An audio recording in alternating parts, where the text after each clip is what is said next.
ये है पॉलिटी की पॉइंट वाइज सीरीज। इसमें देखेंगे हम 25 पॉइंट्स जो कि हैं 101 से लेकर 125 तक, जो कि रिपीटेडली एग्जाम में पूछे जाते हैं। तो इन पार्लियामेंट्री सिस्टम मतलब लोगों का राज है।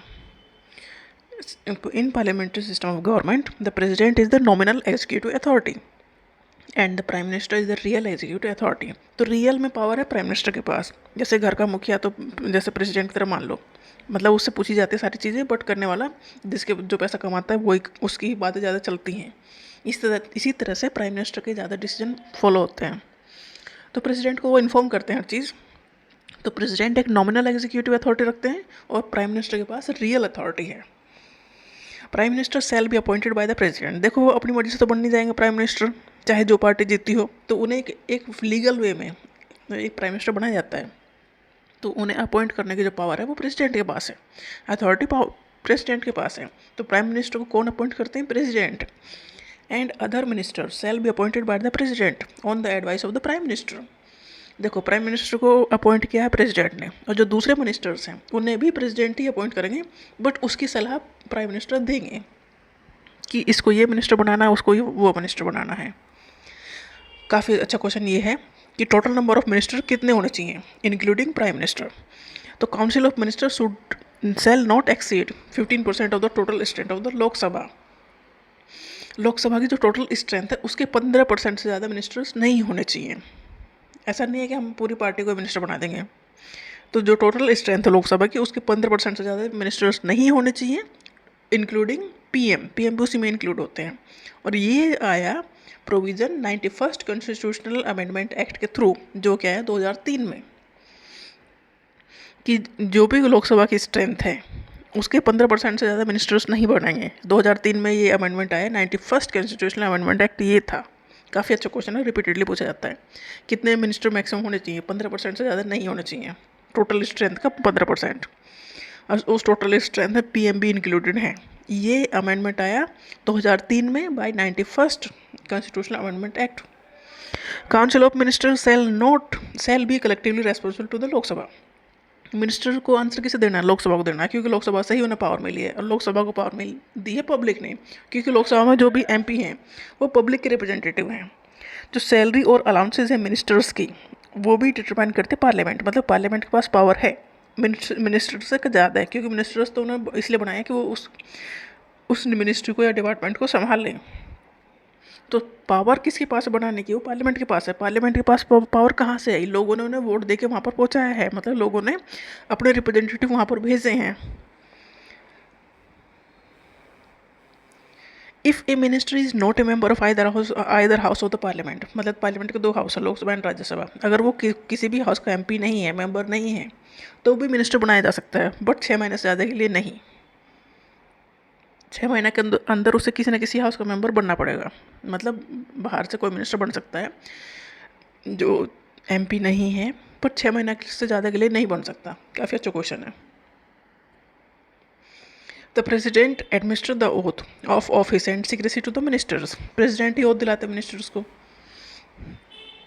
Any minister who has the right to speak in either house of the parliament but not vote unless a member of that house।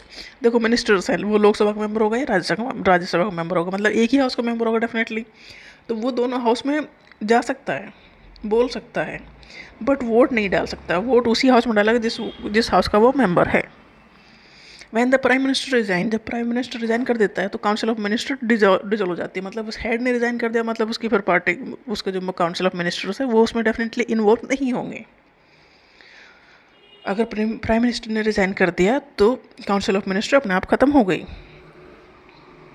Kitchen cabinet किसे कहते हैं, या इनर कैबिनेट, मतलब 15-20 मेंबर जो प्राइम मिनिस्टर के आसपास होते हैं, जिन पे वो भरोसा करते हैं, वो आपस में मिल के डिसीजन ले लेते हैं। इसे कहते हैं किचन कैबिनेट या inner cabinet.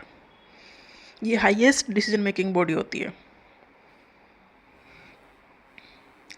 The governor of A state, governor को कौन अपॉइंट करेगा? प्रेसिडेंट अपॉइंट करेंगे। और जो गवर्नर का टर्म पीरियड है वो कॉन्स्टिट्यूशन में नहीं लिखा है, तो ये गवर्नर का जो टर्म पीरियड डिपेंड करता है प्रेसिडेंट के ऊपर। President and hold his office at the pleasure of the president. Governor अपना ऑफिस प्रेसिडेंट के प्लेजर पे रखते हैं, मतलब उसका टर्म पीरियड कॉन्स्टिट्यूशन में डिफाइन नहीं है। मिनिमम एज कितनी होनी चाहिए गवर्नर बनने के लिए? कम से कम 35 साल की उम्र होनी चाहिए, उससे पहले नहीं बन सकते गवर्नर।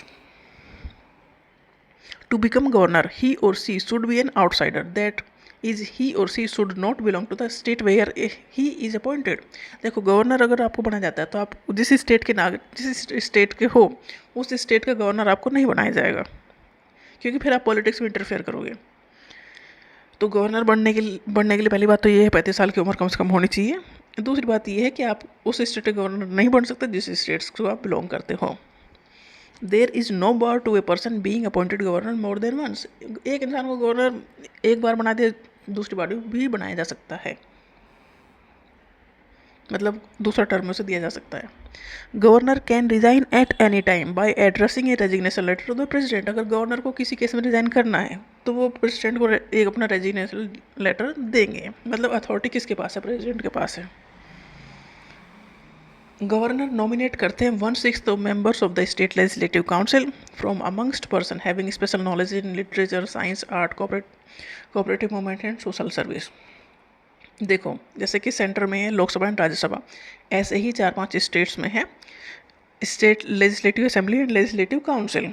तो लेजिस्लेटिव काउंसिल हर एक स्टेट में नहीं है, जैसे यूपी, बिहार, कर्नाटक, महाराष्ट्र, आंध्र प्रदेश, इनमें ही है। तो इनमें लेजिस्लेटिव काउंसिल है, तो लेजिस्लेटिव काउंसिल में मेंबर डेफिनेटली इनडायरेक्ट इलेक्शन के थ्रू ही आते हैं। तो लेजिस्लेटिव काउंसिल में 1/6 मेंबर गवर्नर नॉमिनेट करते हैं जिन्होंने स्पेशल अपने फील्ड में कुछ किया हो, स्पेशल काम। तो लेजिस्लेटिव काउंसिल में 1/6 मेंबर नॉमिनेटेड होते हैं बाय द गवर्नर, जिन्हें स्पेशल नॉलेज है किसी भी फील्ड की, जैसे लिटरेचर है, साइंस है, या कुछ ऐसी सोशल सर्विस में उन्होंने कुछ काम किया हो। Governor can nominate 1 member of the state legislature assembly from Anglo Indian community. एक मेंबर वो अपॉइंट कर सकते हैं लेजिस्लेटिव असेंबली में जो एंग्लो इंडियन कम्युनिटी को बिलोंग करते हों, मतलब जो ब्रिटिशर्स यहाँ रह गए वो उनको। The president may transfer a governor appointed to one state to another state for the rest of the term.